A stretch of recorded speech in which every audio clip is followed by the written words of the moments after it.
Bonjour Julien. Bonjour Kamel. Merci d'être passé au Studio 141.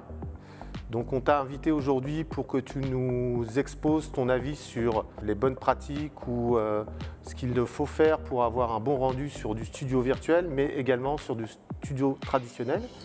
Et on peut même envisager les deux, c'est-à-dire du studio mixte. Oui, aujourd'hui on a des équipements qui, combinés, peuvent permettre différentes choses. Donc il faut bien penser au choix de caméra dans un premier temps. Et également, il y a des choix au niveau de l'éclairage, des emplacements caméra et de l'espace disponible. Quel type de caméra tu préconises justement pour exploiter du studio virtuel, puisque c'est un peu la spécificité, mais aussi qui sont compatibles avec du studio traditionnel? Aujourd'hui, on exploite beaucoup des caméras qu'on appelle PTZ, donc pour Pan Tilt Zoom. C'est des caméras qui sont motorisées, qui incluent toute la partie motorisation, qui permettent des mouvements en direct. Et ces mouvements, ils permettent de rappeler des positions de caméra dans un environnement réel comme dans un environnement virtuel. Et donc, quels sont les avantages d'avoir une caméra 4K? Alors l'avantage de la résolution 4K, elle nous apporte une précision dans l'incrustation derrière. Donc qui peut le plus, peut le moins, on a plus de matière, donc on va permettre une incrustation beaucoup plus fine des sujets sur le fond vert.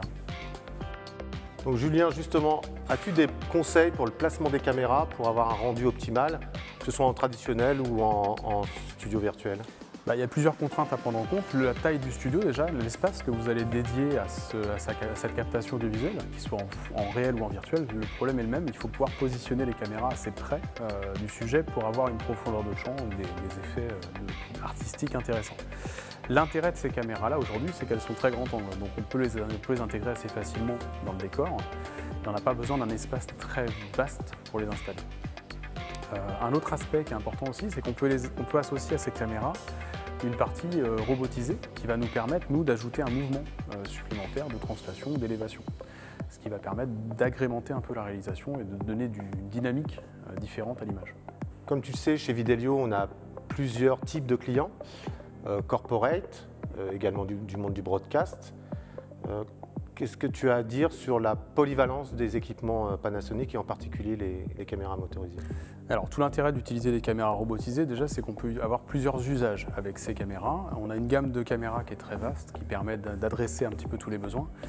Et donc typiquement une caméra qui à un instant T va pouvoir être utilisée sur un studio pourra servir le lendemain pour une visioconférence potentiellement et donc être polyvalente et amener cette polyvalence dans les équipements. Merci Julien d'être passé, c'est toujours un plaisir et c'est dans la continuité des accords et des partenariats forts qui sont liés entre Panasonic et Videlio. Donc j'invite tout le monde à venir au plateau. Toutes les installations sont disponibles pour tourner, mais ça sert également de showroom pour que les gens découvrent les produits Panasonic, mais d'autres produits également. Donc merci Julien. Merci à vous. Merci.